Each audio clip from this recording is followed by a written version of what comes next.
So, Porsche's the best until they fuck up my order. And then, I get all angry and just fucking, Porsche, you should do better.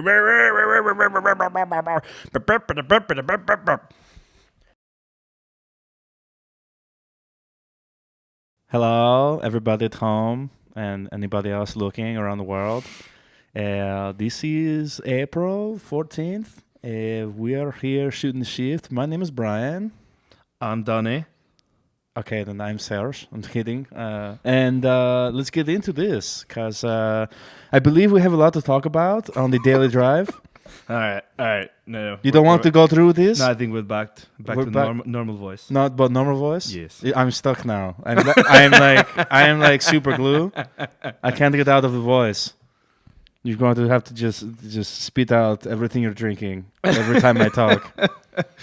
All right. So today on our daily drive, for those of you who don't know, this is our segment where we discuss current events and topics in the car world. And first up is Pagani stating that they are making their final Huayra.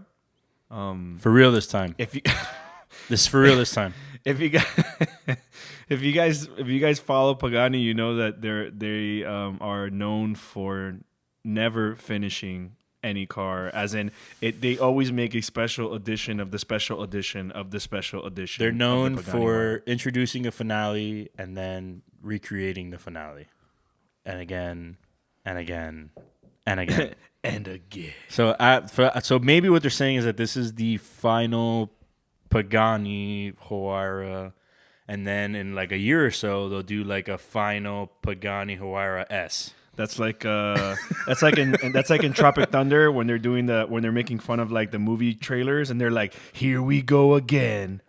Again. Yeah, that's exactly what it is. Yeah. So I think honestly, if this is really the finale, I think it's going to be really sad because it looks great. They're sporting the Mercedes AMG colors, the Lewis Hamilton team F1 colors. No, the car looks sick. I mean, the colors are badass. It looks, like you said, it looks just like the Mercedes AMG Petronas F1 car. Yeah. It has the delicious 6-liter twin turbo V12 from Mercedes. Making 700 horsepower and 811 foot-pounds of torque. I'd like to say one of the greatest looking supercars of our time, especially with all the details, the attention to detail that they have. Yeah, no, this car. I mean, all the Paganis really are like works of art. I mean, down to like the bolts and everything. They do a lot of exposed. They exposed a lot of internals on the car, as in like inside the car, like the actual shifter is very like exposed. It's not covered, so you can see the gear linkage. You could see how everything's connected. The bolts are like, obviously since it's exposed, everything is like super high end, super nice. The design quality of this car is, I mean, there's very few cars that are at this level. Yeah, and you said it all, man. Honestly, and just seeing this car, the way that it when the doors come out, even the back when you got where the boot's supposed to be, but it's actually the engine. Yeah, this guy. So it's really nice. Pagani is Argentinian, but of Italian descent, which is like he's not allowed to fail at anything. Basically, like he has to make the best of everything, because like I mean those two cultures. I mean obviously. Argentinians are, they always push for their Italian roots. So they're, a lot of them consider themselves like Italian. But yeah, I mean, when you have those two, if you're from those two places, this is what you get. You get something that's like, it's, to me, design-wise, it's not the best performing car on track. It's not the fastest car 0 to 60. It's not the fastest car in the quarter mile. Anything stats-wise. It's this car, I think, for me is a whole other thing where it's like it's a work of art, really. From the engine to the interior to the exterior, it's just a work of art. So what you're saying is that the CEO of Pagani is the best griller while wearing a suit? No, I just think he's not allowed to fail because of where he's from. I'm just saying because of the two sides. Because Argentinians don't do anything bad. Everything's the best. And they think they're the best at the grill. So that's what I'm saying, Yeah. And Italian-made suits, maybe. So Let's see. So and then segueing. So we can do a little bet real quick before we end this particular topic that there will be another Huayra after this. It might not be what I named it, but No. I might cash in. No, with Pagani it'll later. be like the Hua, and then like it'll be based off of the Huayra, but it won't be a Huayra. No, but it is a Huayra. I think the Huayra is definitely going to be like an R, maybe an S, kind of like the other models. It'll be like the Huayra CEO edition or something or whatever. So, Speaking of attention to detail and kind of, I guess, like old companies coming to new or trying to make new things, the good old boys at Pininfarina have come to the changing of the guard, like we've been talking about in the previous episodes, and they're trying to stay current. They're allowing themselves to produce a fully electric hypercar for the year 2020. What are your thoughts on that? Considering their past and you know. No, I think Pininfarina is gonna make. I mean, they're design wise, insane. I mean, if you bring them in for design purposes, which is what they're known for, and let whoever the car company is, you know, I'm sure they're gonna bring in a lot of technology from Rimac and Tesla and people who have done EVs. Right. But design wise, it should be the best looking electric hypercar. Is it going to be a hypercar or is it just going to be a regular? It's a hypercar. It'll be standing with the Rimacs and most of the fully electric hypercars that we see that are coming to the road and things like that. So it should look better than a Rimac. It should look better than the Porsche Mission E. It should look better than the Tesla Roadster. I mean, Pininfarina, if you guys don't know, they have made some of the most epic Ferraris. I mean, when you think about quintessential Ferrari design, the Testarossa, the 360 Modena, the 458 Speciale, 458 Speciale Aperta, the iconic F40, which is one of the most famous Ferraris of all time. Yep. The Ferrari P45 as well. I mean, the list goes on and on and on. Not just those, but they worked on Lancias. They worked on Peugeots. They worked on. They actually even made a Cadillac at one point, or designed a Cadillac. So I mean, Pininfarina or Sergio Pininfarina, he was the main. He's the founder of the company. He's dead now, but obviously the company lives on. But yeah, the list is very, very deep if you actually do some research on this company. So design-wise, there's not a lot of companies that design cars like they do. If you ever pictured a small, very noisy sports car on the hills of Italy, it's most likely made by these gentlemen. Yeah. So I have no doubt that they will make an epic car. And if they bring in, apparently they're bringing in some of the technology from the Formula E cars. So I mean, yeah, it should be sick. They're also responsible for the Lancia 037, which was by far one of the dominant Group B rally cars of all time. I personally think it's, for me, being an old soul and loving all the cars they did in the past, for them to come to new, it's, you know how I feel about that stuff. No, they've never fallen off. Pininfarina has been the Pininfarina. They've never made a car on their own, as far as I know. Right. But they've been designing cars since the beginning of almost since the beginning of the car. So they've never stopped. I mean, they've never gone away. They've been in the background for a long time. And if you know, if you follow cars, you know that they've touched cars. I mean, right up like the last they haven't been involved. The 488, the Holy Trinity, Ferrari, the LaFerrari, they were not involved in that. Their last car with Ferrari was the 458 Speciale Aperta, the F12. Those were basically their last two cars where they designed or assisted in designing for Ferrari. Right. I'm just saying, like, as far as their notable like accomplishments as like cars that you're just jaw dropping, the Dino You know, the Enzo. Enzo was there as well. The Alpha Spider as well. Like there's a lot of cars that like back in the day kind of just made your jaw drop. So it's kind of like different for me to, you know, to transition. But that's just me. I live in the 40s, 30s, somewhere there. Not right now. So moving on. Speaking of jaw dropping. The complete opposite, which is, you know, we're talking about somebody who excels in design. Let's talk about flawed design, all right? So a traffic camera in New Orleans is giving speeding tickets to parked cars. So once again, a traffic camera in New Orleans is giving speeding tickets. Oh, that's got to be frustrating. Parked cars. That's got to be frustrating. So what ends up happening is you park your car, go do some groceries, and you think everything's all right, go to the mail, and you realize you just got a $200-$300 ticket for just parking. Yep. Seems all right. Yeah, and apparently it's a big problem in New Orleans, but they are not doing anything about it. It's just like maybe I'm sure there's people that are actually paying some of these. I'm sure there's some people that are paying these tickets. Hold on a second. So you mean to tell me that the government is somehow giving out tickets, okay, with an errored software or equipment, right? Yes. And not telling the citizens about it? That the government is doing something wrong. Yeah, it's odd. That's crazy. It almost never happens, but why the hell? It happens why would in that New happen? Orleans. It happens in New Orleans. So. That's insane. Yeah. So that's insane. Yeah. So there's been multiple people who have received tickets for cars being parked. Obviously, the speed camera has a some kind of glitch. And the messed up part is I'm sure there's people that are paying them. Of course. Update.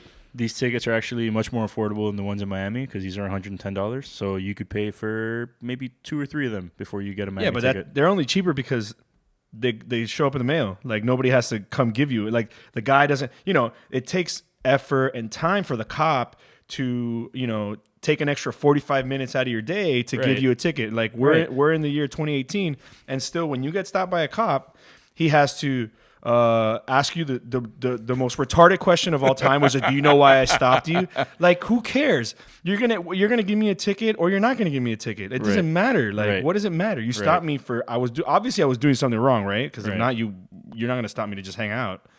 So, and even with the amount of technology we have now, it still takes them. Okay, so then they get your license and registration. Then they go back to the car. Then they sit there for like 15 minutes.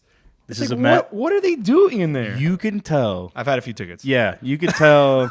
You know, any blind or deaf person at home can tell that you're just outraged about the recent ticket, maybe. Dude, like they know. Actually, knock on wood, I haven't had one in a while, but I'm always frustrated. I'm sitting inside the car and I'm like, how could this take this long? Yeah, it is. It is like an hour. Like why isn't it just where they come? Hey, you're speeding. They scan something like outside your car, like a barcode, boop, and then when go ahead, sir. You'll get the ticket in the mail. When you go rent a car, like, boop, here you go. That's it. See your rental agreement. Here you go. Done. Like from an efficiency standpoint, you know, and if they were smart, they would say if we made this more efficient, we could actually give out more tickets. Because I could go catch the guy that just sped by us while I was giving this guy a ticket.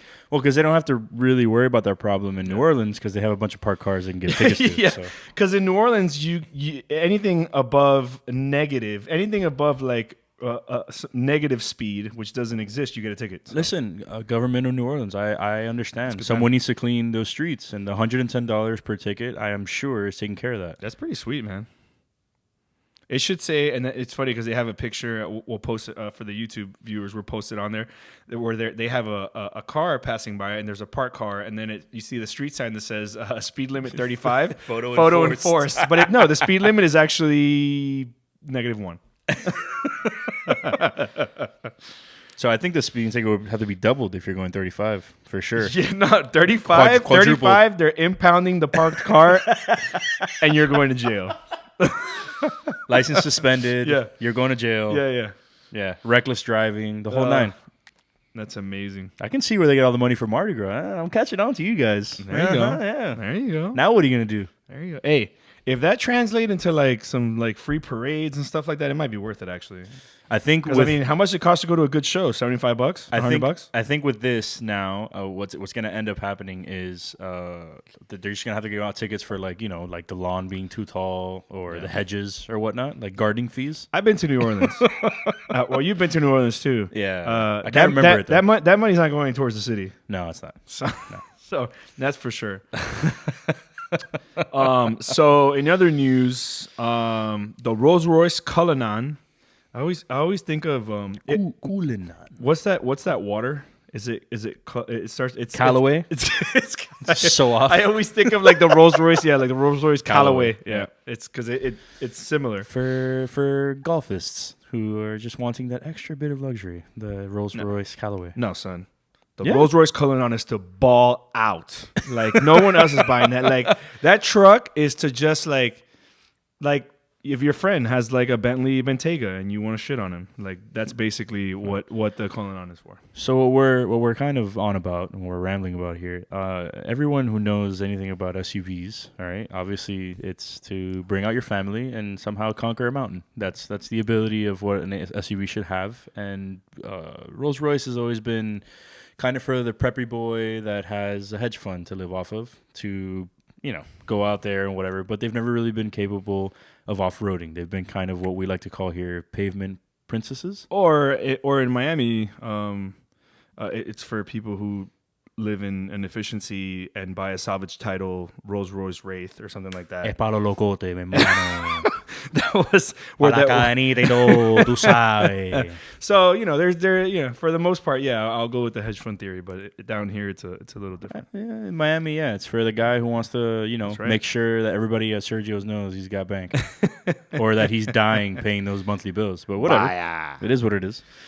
Yeah. So essentially, one of the Nat Geo photographers got one of these with obviously the help of Rolls-Royce and a couple of drivers, and they're still currently putting the Cullinan through its the test. This is a promo tour. Yeah, correct. Basically, what they're doing is they want everybody to see that it's not just a luxury SUV that cannot go off-roading. Correct. They're trying to basically, they're trying to put it next to true off-roaders like the Range Rover, correct, which is a true off-roader, any other Land Rover really for the most part. Yeah. Because there's a lot of trucks that aren't true off-roaders. They can go off-road. I mean, I've been off-roading in a Porsche Cayenne, where they stick it in a freaking almost a lake where you get water all the way up to the window almost. Right. And, no water comes in and it goes right through, no problem.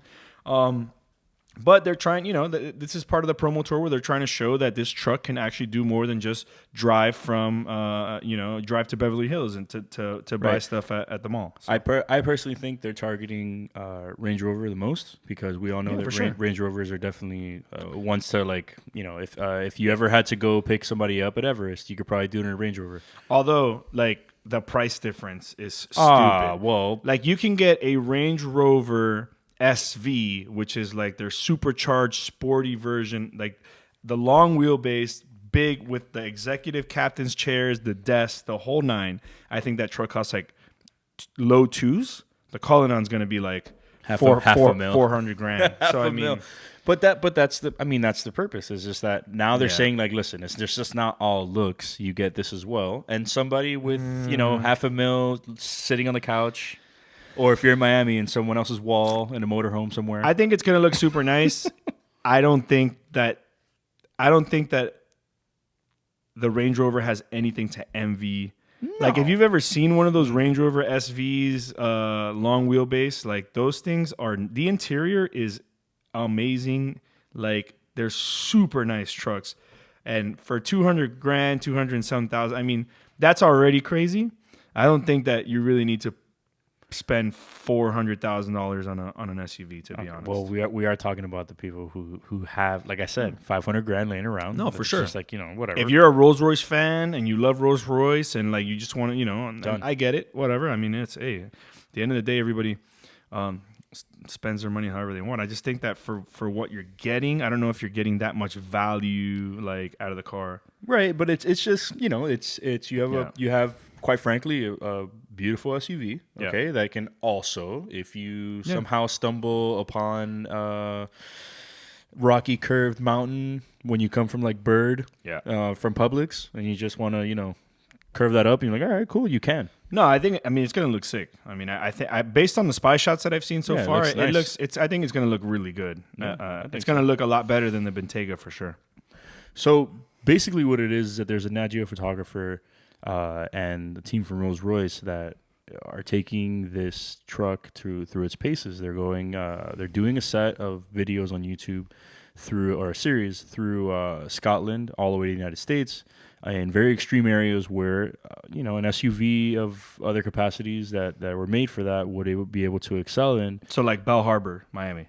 No, that's the other clientele. That's the Miami clientele. Correct. Those are gotcha. Since we have no hills here at all, like the Garbage Mountain is pretty easy. I thought it was going to be something extreme, like, you know, like shopping at London, and then they would take it and you're shopping in Brickell, in the Brickell City Center, and then like Bell Harbor. Whole Foods Run. No. So the things we're talking about is definitely some of like the cobbled hills in Scotland, and I'm sure if they're talking the United States, they're probably going to take it to like the Rocky Mountains, things like that. After the series is still continuing, so after the Scotland Hill, they're taking it to the United Arab Emirates, and I'm sure they're going to run the dunes through it, and I'm pretty excited to see what the Pavement Princess can do. Bro, I think they should run that truck to they should run it through the dump mountain or the shit mountain that we have in Homestead. And you know what the challenge should be? If the smell at the top of that mountain doesn't get into the car, hey, that's a quality build right there. AC test, bro. The carbon air filters. Yeah, that'd be a good challenge if it makes it. I don't know if well, for our local listeners and viewers, if you've ever been to the dump down in Homestead, which we have proclaimed as Shit Mountain, it is the highest mountain point. Yeah, it is our only mountains here in Miami. It's basically it started after Hurricane Andrew, where they just put all the trash. They didn't have anywhere to put it, so they made this big landfill mountain thing. So yeah, that'd be a sweet challenge. Definitely. If you guys are interested in knowing, it's a series online called The Final Challenge. They'll be, I'm sure, airing stuff soon. But it looks very interesting right now, and honestly, pretty impressive for what the results are, especially for, you know, something pretty that can go off road. Yes. Or something that you could valet at the Brickell City Center and just proves to everyone at $400,000 that shit better valet itself. That's all I'm saying. It should come with a valet driver in the trunk. That should come with it should come with a valet company. Like, it should come with a straight up valet company that just the guy jumps out of the back and just like in the suit, in the Rolls-Royce suit. Yeah, straight up. Yeah, done. Our head to head today is a little bit of, it's not. We are pinning two cars together, but we're actually pinning. We're looking for, we are pinning. Pininfarina? No, we're pitting the best sounding V10 road car ever. We came up with the Lexus LFA versus the Porsche Carrera GT.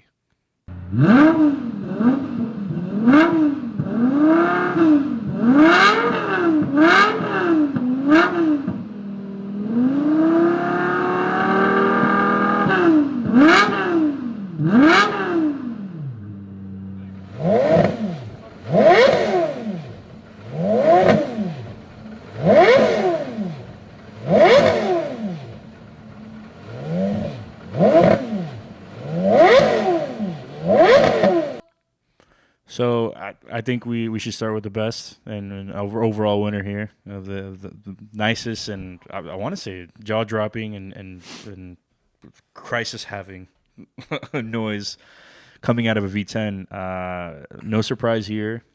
Lexus has definitely done some cunning stuff in the past, and they looked at Yamaha and their greatness with their super bikes and whatnot, and they basically incorporated a little bit of their own tricks up their sleeve to make the exhaust note here, and it's definitely heavenly.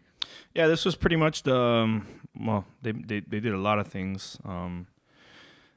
Where in this particular car, it was one of the first cars. I would say it was the real beginning of the digital car tachometer or car. Not that there hadn't been digital displays before, but I think like the proper digital display. I think this was the first good one. And the reason they actually had to do a digital display was because the V10 out of the LFA actually revved so fast that a regular analog tachometer could not keep up.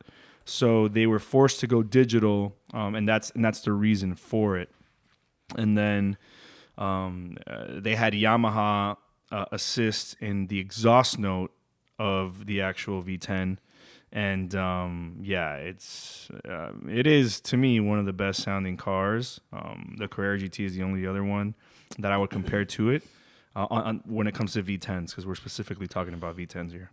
If you still don't know what I'm on about, you might want to catch a MotoGP race just to see the Yamaha bikes go at it, and you could tell just by them passing by, like the exhaust and just the overall manufacturing of their product on a race, what they've instilled that same technology into this car's muffler, and then the sounds are just amazing. Yeah, and this is already an old car. It's not new. The LFA is almost 10 years old already, something like that. Yeah. Just to give you guys at home a little bit of insight, they threw in about $500,000 of technology and just production, expense into each unit, and they were forced to sell it at around $300,000, that neighborhood. So on each car, they definitely lost $200,000 of money, but basically in the red, $200,000 on each unit. So just to give you insight on how much dedication and technology is put into each one of these cars. Yeah, they lost. Between research and development, production, and everything. They lost money on every single car. Yeah. But it was a passion project for Toyota, for the parent company. They produced a car through Lexus, obviously, because it's their higher end brand. And honestly, even to this day, that car is. Not a lot of people know about it. Like if you were to pull that car up somewhere in a valet in South Beach or whatever, most people don't know. If you're not a car guy, you don't really know about the LFA. Yeah. They didn't make a lot. It's a very special car. Mostly, I would say because of that engine. I mean, just the engine alone is just like. Well, I think it's safe to say that it's in the supercar unicorn pile. Definitely. That is a collect. I mean, if you can get your hands on one of those cars, I mean, there's actually one going up for auction at Barrett-Jackson on Sunday. So he'll be going to there tomorrow. By the way, I'll be there. Yes. We'll be shooting live from Barrett-Jackson. That's right. We'll be on the Instagram live there for a little bit with you guys, and it's actually the one they're auctioning off is the Nürburgring edition, which is that one's like an orangey yellow color. Yeah. If that car can get any stupider, this is the one for sure. Now, enough about the LFA. Please present your argument for the Porsche Carrera GT. To me, I mean, they're neck and neck to me. I mean, I think the LFA edges it out a little bit, but I think those are some of the best. Those two are like the best sounding V10s, other than like, and again, we're talking about road cars, so we're not going to get into Formula 1 V10. That's a whole different thing. But, but for road cars, I think those two cars are the best sounding. In fact, if you go on YouTube, you can hear some. There's a versus video. You put Carrera GT versus LFA. You'll get some exhaust notes from both, and I can listen to that all day. I encourage you to quite literally,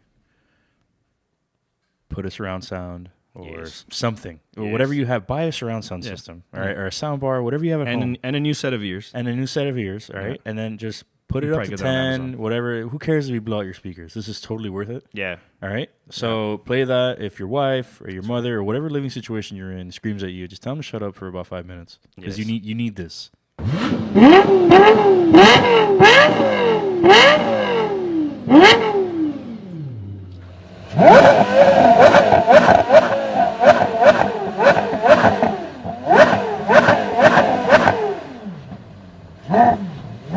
Or you could just set it as your as for your alarm clock in the morning.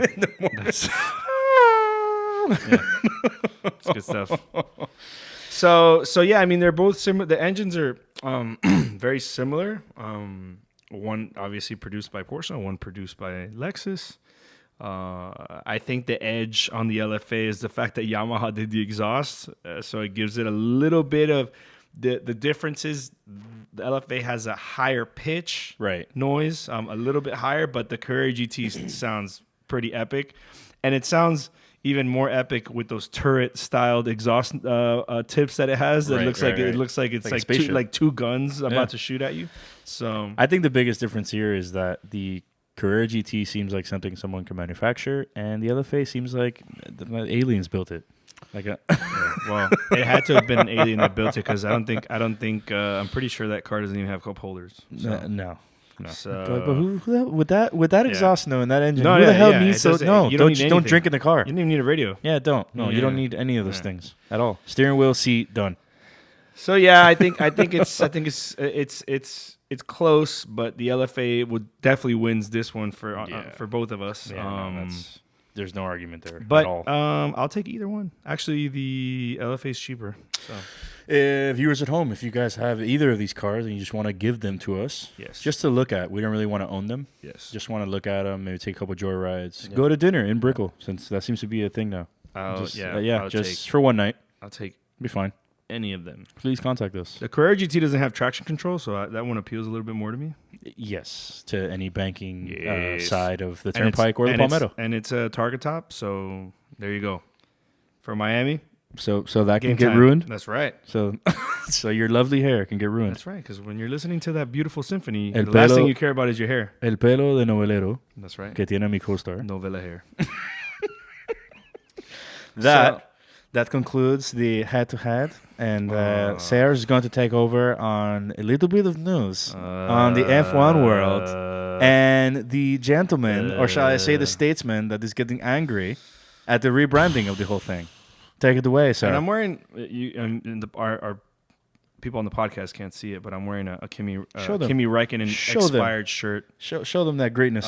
Everyone knows Kimi Räikkönen's catchphrase is "boah." When he's doing interviews, he starts every interview or every question that he's going to answer with, well, we could have done better, but I think honestly, I just realized this now. What he's done is combined because and well. Warmer tomorrow, does that help? I don't know. Is that the problem today for you guys? Well, I think the whole weekend has been quite tricky. Kimi, how kind of race was for you? Not an easy one. I mean,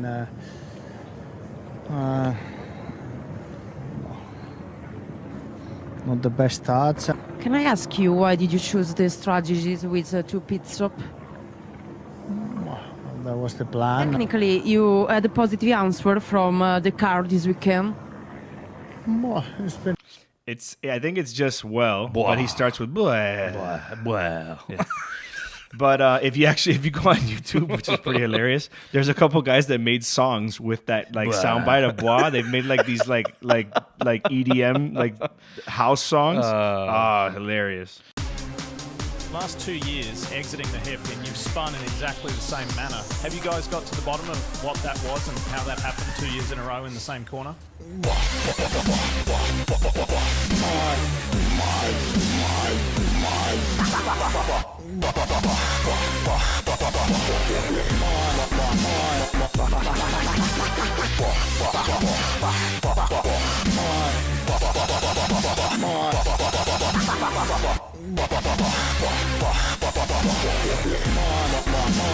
I was having a shit. So in Formula One news, in our But Why segment, we're going to discuss Ferrari because I'm actually like, why does Sergio Macchioni have to act like a petulant Sergio Macaroni, a petulant child? Every time the FIA or Formula One bring up something that he doesn't like, he's like, well, we're leaving Formula One. We quit. Every single time. I'm pretty sure if we go, I know for a fact last year and the year before, he threatened to leave Formula One because they weren't doing well. Hold on a second. The balls, and literally like New York, Italian. Oh, the balls on this guy over here. Yeah. All right. So not only did he say he was going to leave, he said he was going to leave and start a competing like Formula One, basically. That's not gonna happen. On his like, get the fuck out of here. That's not going to happen. Get the fuck out of here.